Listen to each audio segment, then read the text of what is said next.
안녕하십니까. 바른스쿨 소영민입니다. 지난 시간에 이 주제가 투자였는데 너무 싱겁게 끝나지 않았나요? 그래서 이번 시간에는요, 투자를 한번 해보려고 합니다. 한번 생각을 해보려고 합니다. 아니, 직접 한번 해볼까요? 짧은 시간이기 때문에 직접 투자를 하진 못하지만 투자의 개념의 첫 번째인 주식을 가지고 조금 얘기를 해보려고 합니다. 일단 그냥 우리가 돈을 모았을 때 어떤 투자를 할 수 있는지 한번 생각이나 한번 해보고 가죠. 1,000만 원을 모읍니다. 1,000만 원을 저축을 해서 모아놓으면 이걸 어떻게 해야 된다라고 얘기를 했죠? 불려야 됩니다. 불리는 게 바로 투자라고 얘기를 했습니다. 1,000만 원을 가지고 투자를 해야 되는데 어떤 투자를 선택할까?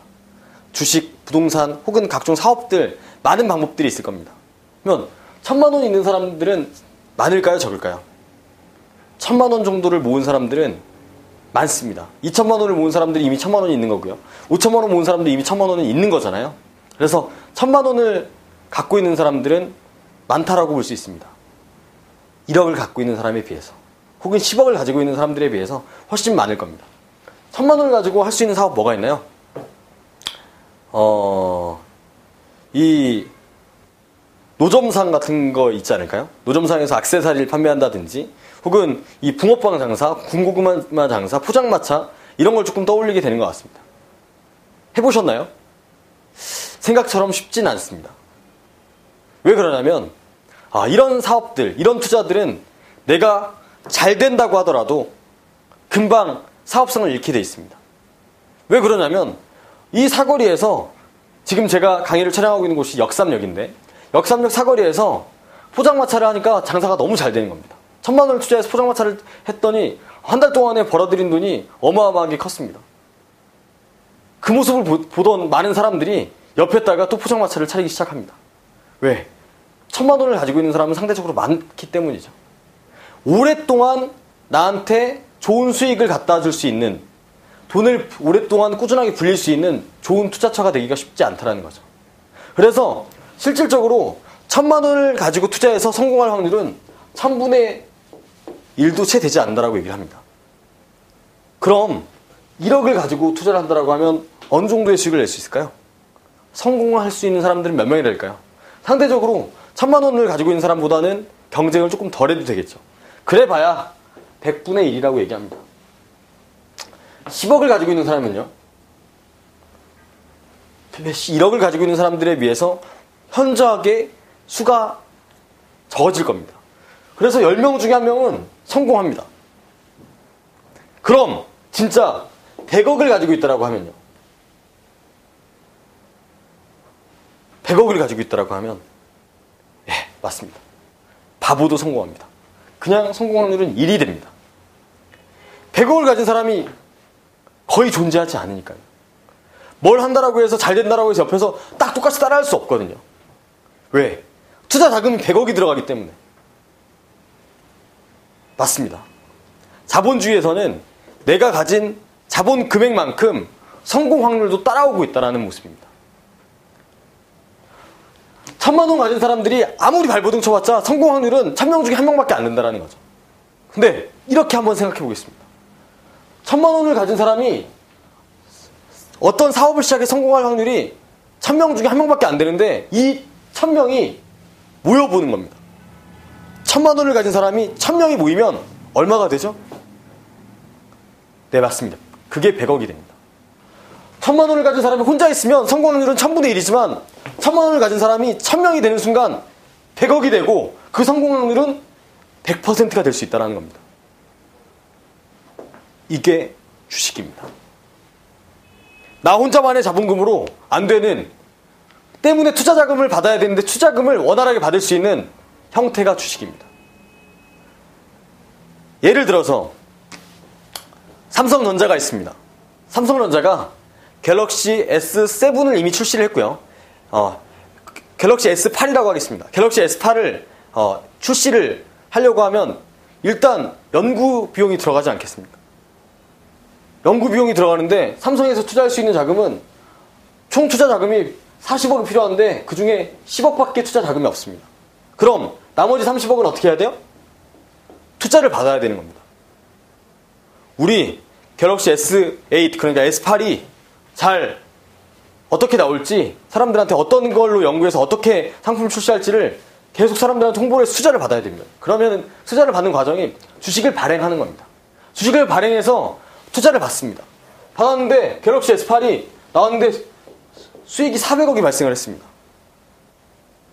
예를 들어서 말도 안 되는 수익이죠. 이게 반대가 돼야 됩니다. 사실은 400억이고 이게 40억이 돼야 됩니다. 10%나 되잖아요. 그러면 삼성전자가 가져갈 수 있는 돈이 얼마예요? 10억입니다. 그러면 나머지 30억은 어떻게 해야 되는 거예요? 주식을 발행해서 투자했던 사람들한테 어떻게 한다? 배당을 하는 겁니다. 원래 주식이라는 건 본디 배당 이득을 통한 수익을 창출하는 구조가 주식입니다. 우리가 동업을 하잖아요. 동업을 하면 내가 사업을 여러 사람이 같이 하는 겁니다. 호프집을 같이 차리면 돈도 같이 투자했으니까 인테리어도 같이 하고요. 또 거기서 장사도 같이 합니다. 그러면서 너는 일을 왜 이렇게 안 하느니, 왜 이렇게 게으르니 하면서 결국엔 동업이 깨지게 돼 있죠. 근데 주식은 뭐가 다르냐면 사업은 주체자 한 사람이 하는 겁니다. 한 기업이 하는 겁니다. 그 기업, 그 CEO의 방향성에 따라서 투자만 하는 겁니다. 하기 때문에 성공 확률이 높아지는 겁니다. 선은 하나이기 때문에. 동업은 선이 10개, 20개가 돼. 둘이서 하면 2개가 되고 3명이서 하면 3개가 되는 겁니다. 방향성을 잃을 수밖에 없습니다. 사공이 많기 때문에. 그래서 주식시장에 상장된 기업들의 성공 확률이 훨씬 높을 수밖에 없는 겁니다. 많은 사람들은 지켜보고 있습니다. 잘 가고 있는지 안 가고 있는지. 1년에 한두 번 하는 주주총회를 통해서 잘 되고 있는지를 확인하고 있을 뿐입니다.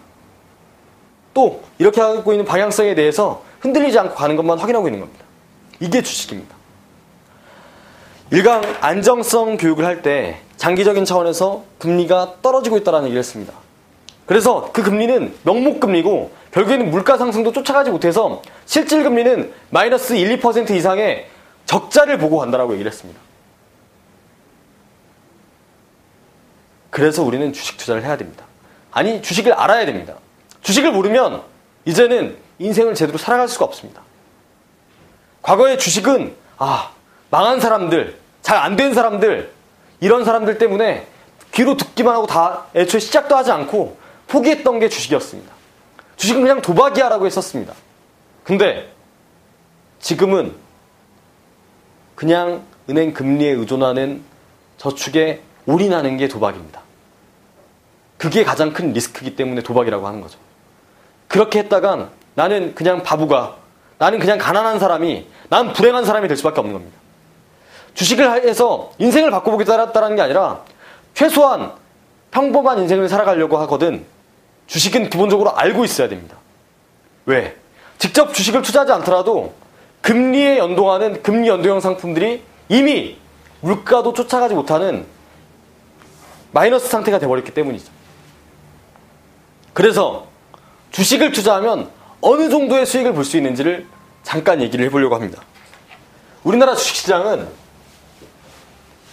크게 코스피 시장, 그리고 코스닥 시장, 그리고 코넥스 시장, 그리고 또 뭐가 있을까요? 제3시장이 있습니다.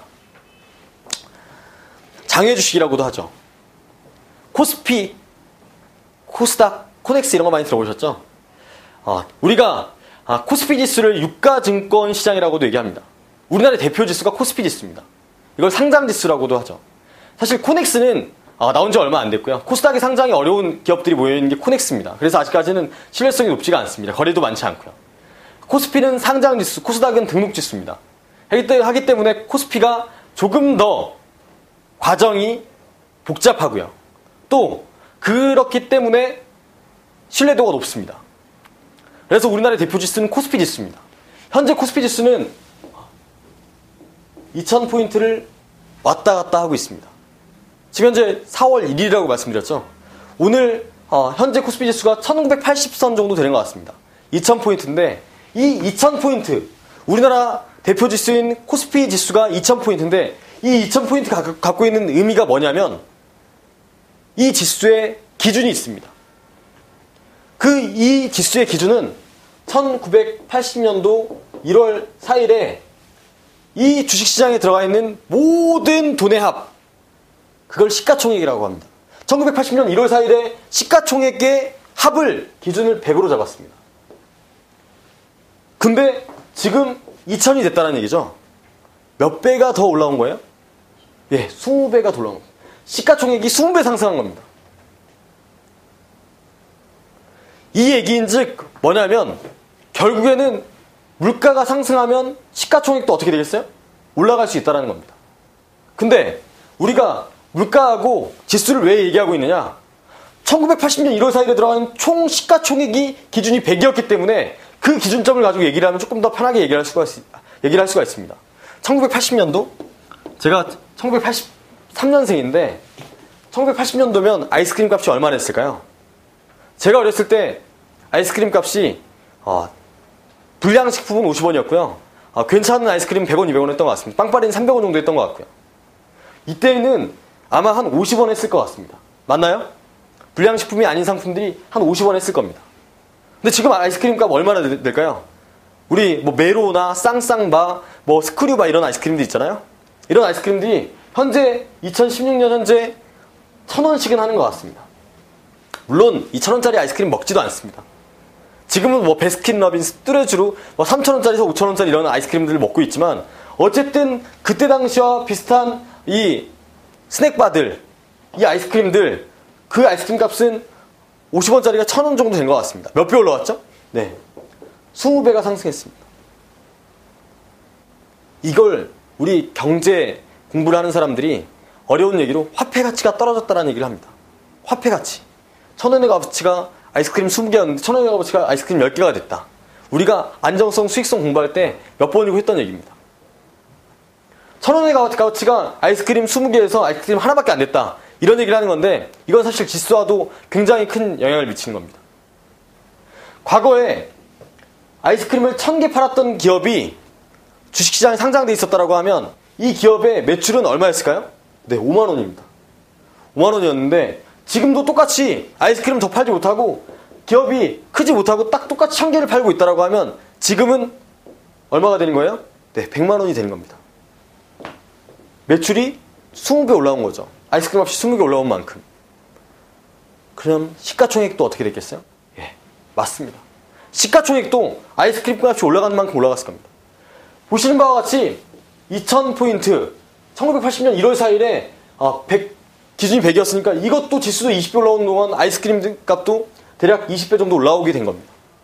물론 어떠한 요소들에 따라서 공급과 수요에 의해서 이 배수가 차이는 있겠지만